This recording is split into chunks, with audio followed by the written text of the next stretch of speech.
அதான் கள்ளக்குறிச்சியில் வந்து போய் பார்க்காத சீஃப் மினிஸ்டர் இதுக்கு வந்தார், இதுக்காவது வந்தார் அப்படின்னு நினைக்கிறதா, இல்லை இதுக்கு ஏன் வந்தார் அப்படின்னு நினைக்கிறதா தெரியல. இதுக்கு மட்டும் ஏன் வந்தார், கரெக்டாக அட்டண்டன்ஸ் போட்டார். அவருக்கு ஒரு பக்கம் புதுசாக ஒரு பார்ட்டி ரைஸ் ஆனது பிடிக்கலை. ஏன்னா ரைசிங் சன்னுக்கு தன்னோட சன்னுக்கும் அது அஃபெக்ட் ஆகுங்கிறதுனால.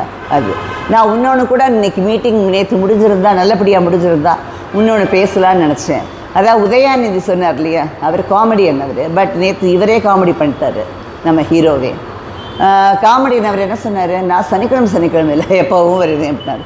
நீ எப்போ வந்தாலும் கூட்டம் இருக்காதேப்பா, உனக்கு கூட்டம் வரமாட்டேங்குது, சினிமாவுக்கும் கூட்டம் வரல, உங்கள் அப்பா உனக்கு சினிமாலேருந்து வந்தால் பெரிய கூட்டம் வருமோ அப்படி ஹீரோ அப்படின்னு பார்ப்பாங்களோன்னு நினச்சாரு. ஆனால் அதுலேயும் உன்னால் சக்சீட் ஆக முடியல, ஒன்றுமே இல்லையே. அப்புறம் என்ன செய்யுது, சனிக்கிழமையில் டெய்லி வா, டெய்லி ரோட்டில் போயிட்டே இருந்தால் கூட ஒருத்தரும் கேர் பண்ண மாட்டாங்க, காசு கொடுத்து கூவுவாங்க எல்லோரும், அது கூட லைட்டாக கூவிட்டு போயிடுவாங்க. இந்த மாதிரி ஒரு ஹாப்பியான அந்த ஃபேன்ஸ் வந்து அவரை பார்க்கணுன்னு இருக்காங்கன்னா அவர் எவ்வளோ பெரிய ஸ்டார் தானே, அந்த ஸ்டாரை நம்ம அக்செப்ட் பண்ணி தான் ஆகணும்.